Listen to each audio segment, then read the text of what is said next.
안녕하세요. 울산 동구 방어동 현대비치 아파트 정문 앞 드림약국 옆에 위치한 장정호 공인중개사 N카페입니다. 어느 노신사의 인생을 담은 이야기는 크게 인생 3등분이라는 주제로 구분하고 그 지역에서의 학창시절, 직장생활과 지역 볼거리를 소주제로 하여 글과 사진을 정리했습니다. 마산에서 1955년 사남매의 셋째로 태어나 무학산의 전기를 받으며 초중 고등학교 시절을 무탈하게 보냈습니다. 부산은 1975년 부산대학교 조선공학과에 입학한 이후 8년여 동안 캠퍼스 생활을 한 지역입니다. 그 당시에는 예비고사, 본고사 시험을 치르던 시기였습니다. 김포에서 2년 넘게 해병대 LVT 수륙양 용차 운전수로 군대 생활을 한 후 1979년 병장으로 만기 제대했습니다. 울산 현대중공업에서 1982년 대학 졸업과 동시에 입사하여 결혼하고 자녀 키우면서 자기개발도 하는 등 30여 년 현대중공업에서 직장 생활을 했습니다. 2012년 현대중공업에서 퇴임한 후에는 친정집이라 할 수 있는 울산 동구로 돌아와 부동산도 하고 카페도 하는 가게를 차려 제2의 인생을 보내고 있습니다. 나이 70을 바라보며 후회와 반성의 연속이었던 인생 이야기를 영상물로 남겨두고 싶다는 마음이 생겨 자료를 챙기기 시작했습니다. 서재 깊숙이 보관되어 있던 졸업장, 사진, 노트 등 너무 오래되고 빛발에 더 이상 관리하는 것이 어려울 듯하여 영상물로 만들어 유튜브에 업로드하여 동영상으로 보고자 하는 것입니다. 1955년 마산에서 태어나 초중 고등학교를 다녔습니다. 직장 생활을 하면서도 학창시절을 보낸 마산을 자주 찾았습니다. 마산에서 다녔던 초중 고등학교는 집에서 가까운 위치에 있었습니다. 학교 수업에 충실하며 학창시절을 보냈습니다. 그 당시 고등학교 갈 때는 시험을 쳐서 들어가는 시절이었습니다. 이런 나의 생활에 큰 영향을 끼친 사람은 어머니였습니다. 2010년 마산, 진해, 창원을 창원시로 통합되기 이전의 마산은 항만공업도시로 예로부터 하포로 불리던 중요한 항구였습니다. 마산 3.15 의거탑은 1960년 3월 15일 부정선거에 항거하여 발생한 3.15 의거를 기념하여 세운 탑이며 4.19 혁명을 촉발하는 계기가 되었습니다. 마산 몽고정은 고려 때 당시 하포이던 이 지역에 일본 원정을 앞둔 몽고군이 주둔하면서 군마의 음료수 확보를 위해 판 것으로 전해지고 있습니다. 마산 돛섬은 국내 최초의 해상유원지로 황금 돼지섬이라고 합니다. 돛섬의 돛은 돼지의 옛말이며 사계절이 꽃피는 복이 들어온다는 아름다운 섬입니다. 마산 어시장은 조선시대 마산포에 개설되었던 마산장의 명맥을 잇는 전통시장으로 마산 부림시장과 함께 중심 상권을 형성했습니다. 해양 드라마 세트장은 아름다운 해안을 배경으로 야철장, 저작거리, 목조 건물 등 있으며 각종 드라마와 영화의 촬영지로 이용 중입니다. 저도 연륙교는 마산 구봉리와 저도를 잇는 다리로 태국을 배경으로 한 영화 콰이강의 다리 모습과 비슷하다 하여 마산의 콰이강의 다리라는 애칭이 붙여졌습니다. 문신미술관은 우주와 생명의 운율을 시각화하는 작가로 평가받고 있는 문신의 작품을 보존 전시하며 지방 문화예술 발전에 기여하기 위해 설립되었습니다. 진해 환경생태공원은 뛰어난 자연 환경과 습지 생태 환경을 유지하고 있으며 나무 이야기, 습지식물 이야기 등 친환경 생태공원입니다. 주남 저수지는 옛날부터 농경지에 필요한 농업용수를 공급해주던 자연늪이며 1970년 후반부터 가창오리 등 철새 도래지로서 각광을 받고 있습니다. 마산에서 고등학교 졸업한 후 1975년 부산대학교에 입학했습니다. 대학생활 중 해병대에서 병장으로 제대 후 1981년 졸업과 동시에 현대중공업에 입사했습니다. 부산대학교 조선공학과로 갈 그 당시는 예비고사와 본고사를 치르던 시절이었습니다. 1975년 입학 후 조선공학과 전통에 따라 금정산 자락에서 신고식을 했습니다. 동아리에도 가입하여 학업 못지않게 낭만적인 캠퍼스 생활도 했습니다. 가마솥을 엎어놓은 모양인 산이라는 뜻인 부산은 인구 330만 명으로 대한민국 제2의 도시이자 제1의 항구도시입니다. 금정산성은 조선시대 숙종 때 쌓은 국내에서 가장 큰 규모의 산성이며 인근에 금강공원, 동래온천과 범어사가 있습니다. 송정포구는 송정해수욕장과 바로 붙어 있으며 빨간색과 하얀색 등대와 함께 바다를 삶의 터전으로 하는 뱃사람들을 사진으로 담기에 좋습니다. 오륙도는 조수간만 및 보는 사람의 위치와 방향에 따라 어떨 때는 5개, 어떨 때는 6개로 보이기 때문에 이런 이름이 붙여졌다 합니다. 송정역은 1934년 역원을 배치하지 않은 간이역으로 목조 단층 기와지붕 건물입니다. 건립 당시의 모습을 잘 보존하고 있어 근대 문화유산으로 등록되었습니다. 유엔기념공원은 6.25 전쟁이 발발한 이듬해인 1951년부터 조성되기 시작하여 1960년 유엔 산하의 시설이 되었습니다. 범어사는 통일신라 승려 의상이 창건한 사찰로 산지가람 배치를 보이고 있습니다. 주지라는 호칭이 조선시대 승통, 총섭, 섭리 등으로 불리기도 했습니다. 용두산공원은 부산항과 영도가 내려다 보이는 경승지입니다. 6.25 전쟁 때는 피난민들이 용두산 산꼭대기까지 판잣집을 짓고 살았습니다. 자갈치 시장은 부산을 대표하는 국내 최대의 수산시장입니다. 자갈치라는 이름은 바닥에 자갈이 많아 붙은 이름이라 합니다. 오이소, 보이소, 사이소. 오랑대는 기암절벽을 부닫는 파도와 떠오르는 해가 장관을 이루고 있는 일출 명소로 알려져 있습니다. 오랑대 끝에는 용왕단이 서 있어 그 멋을 더합니다. 대학 재학 중 해병대 입대하여 병장으로 제대했습니다.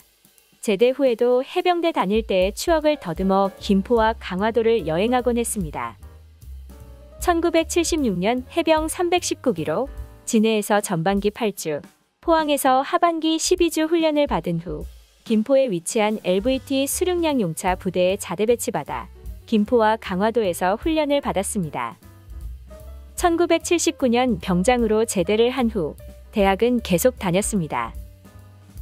김포는 서울과 맞닿아 있는 동시에 북한과 접경하고 있는 기초자치단체로 애기봉 전망대에서 불과 1.8km밖에 안 떨어진 북한 개성시 일대가 한눈에 들어옵니다.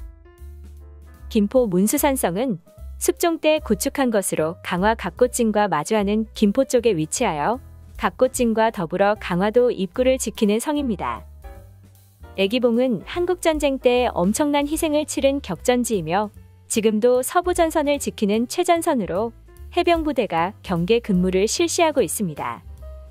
덕포진은 초지진, 덕진진과 더불어 강화해협을 통하여 수도 서울로 진입하려는 외세의 침공을 방어하기 위해 설치한 조선시대의 군영입니다. 장릉은 조선 16대 왕인 인조와 인열왕후가 함께 안장된 왕릉으로 푸르고 울창한 숲속, 신비로움과 엄숙함이 간직하고 있는 왕릉입니다. 김포성당은 한국전쟁 직후에 건축된 석조성당으로 건축 당시 신자들이 직접 석재를 캐어 날랐고 해병대가 공사를 지원했습니다. 2013년 국가등록 문화재로 지정받았습니다. 조선왕조실록은 임진왜란 때 소실되지 않은 전주사고는 묘양산 사고, 만이산 사고를 거쳐 전등사 정족산 사고로 옮겨 보관을 하다가 지금은 규장각에서 보관하고 있습니다. 월곶돈대 연미정은 군사적 요충지로 한강과 임진강에 합류하는 지점에 있습니다.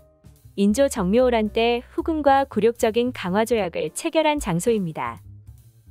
고려궁지는 고려가 몽고군의 침략에 대비하기 위해 도읍을 개경해서 강화로 옮기면서 지은 고려궁궐의 빈터입니다.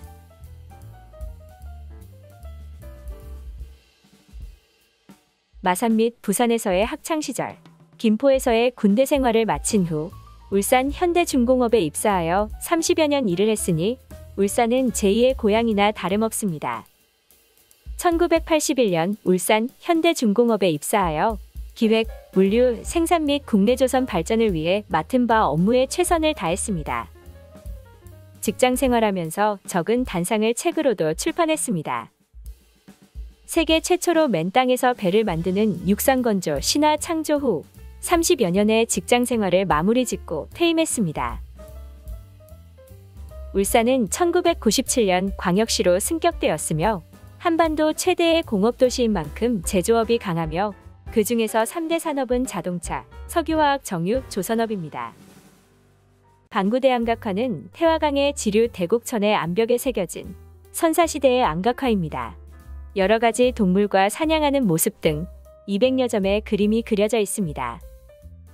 선바위는 울주 범서읍의 대표적인 관광지로 백룡이 살았다는 태화강 상류, 백룡담 푸른 물속에 있는 기암괴석입니다. 십리대숲은 태화강을 따라 십리 약 4km에 걸쳐 펼쳐져 있다고 해서 십리대숲이라 부르며 면적은 약 30만 제곱미터, 울산을 대표하는 생태공원입니다. 베리 끝은 다운동에서 구영리 가는 길, 태화강 부근의 높은 벼랑을 말하며 그 구간 중에서 가장 물이 맑고 깊은 곳을 사군탄이라 부릅니다. 간절곶은 동해안에서 맨 먼저 떠오르는 해를 볼 수 있는 울산 해맞이 일출명소로 알려져 있습니다. 명선도는 울주 서생면에 위치한 무인도로 매미가 많이 울어 유래한 지명이었으나 현재는 신선이 내려와 놀았던 섬이라 하여 명선도로 부르고 있습니다. 외고산 옹기마을은 1950년대부터 현재의 옹기를 굽기 시작하여 천혜의 옹기 장소로 알려져 있으며 전국 50% 이상의 옹기를 생산하고 있습니다.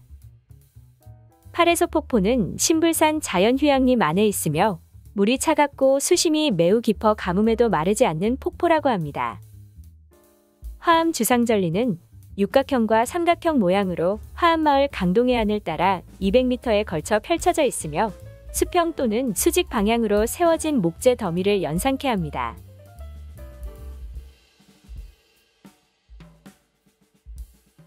직장에서 퇴임을 한 후 5년여에 걸친 백수 생활을 끝내고는 30여 년 직장 생활을 한 친정집이나 다름없는 울산 동구로 돌아와 부동산 앵카페를 차려 제2의 인생을 보내고 있습니다.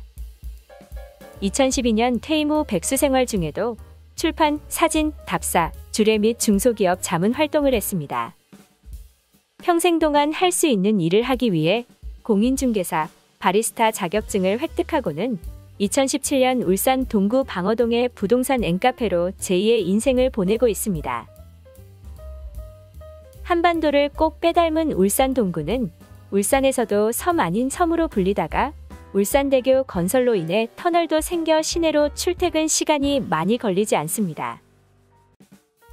슬도는 방어진 항으로 들어오는 것은 파도를 막아주는 바위섬으로 마치 검은 고 타는 소리가 난다고 하여 슬도라는 이름이 붙여졌다고 합니다. 화암추등대는 방어진항에 우뚝 서 있는 등대와 전망대 기능을 함께 갖춘 높이 44m 등대로 우리나라에서 가장 높은 등대입니다. 방어진 박물관은 1900년대 초반 번성했던 동해안 최대의 항구 방어진항의 역사를 기록한 박물관입니다. 보성학교 전시관은 1900년대 당시 울산 동구 지역 학생들에게 글자와 학문을 가르치며 항일운동의 구심점 역할했던 보성학교 정신을 기리고자 개관되었습니다. 일산해수욕장은 대왕항공원 입구에 위치한 부채꼴처럼 펼쳐진 해수욕장입니다. 반다령의 백사장 1km가 이어지는 청정해역으로 피서지로 인기가 높습니다. 대왕암공원은 울산 12경 중 하나로 공원 내 송림, 등대, 대왕암이 푸른 바다와 잘 어우러져 빼어난 경치를 자랑하는 곳입니다. 대왕암 출렁다리는 전국에서 가장 긴 303m 다리로 2021년 7월 개통되어 바다 위에서 대왕암공원과 일산해수욕장 주변의 해안 비경을 스릴감 있게 즐길 수 있습니다. 주전봉수대는 조선 세조 때 돌을 쌓아 우물처럼 둥글게 만든 원통형 봉수대로 일반적인 사각형의 봉수대와 형식상 차이를 보입니다. 주전몽도래변은 울산이 자랑하는 울산 12경의 하나이며 동해안을 따라 반질반질한 까만 몽돌들이 해안에 길게 늘어져 있어 빼어난 절경을 자랑합니다. 1981년 울산에 위치한 현대중공업에 입사하여 2012년 직장 생활을 마무리 지었습니다. 30여 년 동안 나의 이력을 비롯하여 저서, 논문, 칼럼 등을 되돌아보니 앞만 보고 달려왔다고 해도 과언이 아닐 정도로 열심히 살아온 듯합니다. 2017년 친정집이나 다름없는 울산 방어동에서 가게를 개업했습니다만 코로나 팬데믹으로 인한 사회 변화의 일환으로 부동산 관심단지 기사를 포스팅한다든지 홍보용 영상물을 만들어 유튜브, 카카오TV, 네이버 TV에 업로드하는 일도 꾸준히 하고 있습니다.